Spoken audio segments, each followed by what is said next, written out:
Percentage సైతం మనకు వస్తుంది. 56.07% టీడీపీ పోల్ పర్సెంటేజ్ అయితే 41.58% వైఎస్ఆర్సీపీకి ఉంది. కాంగ్రెస్ కూడా 1.27% ఇక్కడ కనిపిస్తోంది.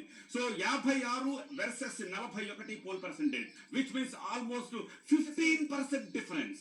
ఓకే, ఓవరాల్ గా చూస్తుంటే ఇప్పటి వరకు 8 చోట్ల టీడీపీ అంటే ఎన్డీఏకి సంబంధించినటువంటి అభ్యర్థులు లీడ్ లో ఉన్నారు. అవి ఎవరెవరు అంటే రాజమండ్రి రూరల్ లో బుచ్చయ్య చౌదరి, నెల్లూరు సిటీలో టీడీపీ అభ్యర్థి నారాయణ, గజపతి నగరం టీడీపీ అభ్యర్థి శ్రీనివాస్ లీడ్ లో ఉన్నారు. కుప్పం నుంచి చంద్రబాబు నాయుడు లీడ్ లో ఉన్నారు. పూతపట్టు నుంచి మురళీమోహన్, గంగాధర నెల్లూరు నుంచి థామస్ లీడ్ లో ఉన్నారు.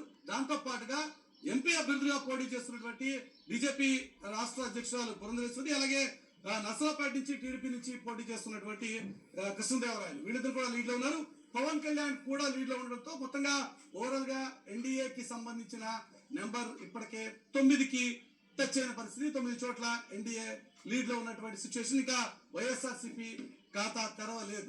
ఓకే, ఒక్కసారి మా ప్రతినిధి తిరుపతి రాజు దగ్గరికి వెళ్దాము. రాజు, పూతలపట్టు, గంగాధర నెల్లూరు, కుప్పం ఈ లీడ్స్ కి సంబంధించిన డీటెయిల్స్ ఇచ్చేందుకు మనకు సిద్ధంగా ఉన్నారు. ఓకే, కౌంటరింగ్ సెంటర్ దగ్గర ఉన్నారు. రాజు, ఏంటి పరిస్థితి? ఎంతెంత లీడ్ లో ఉన్నాయి ఈ మూడు స్థానాల్లో? అంటే ఖచ్చితంగా 3 ప్రాంతాల్లో కూడా లీడ్ లో ఉన్నట్టుగా మనకు అధికారికంగా సమాచారం రాకపోయినా ఇప్పటి వరకు మనకున్న సమాచారము పూతలపట్టులో టీడీపీ అభ్యర్థి మురళీమోహన్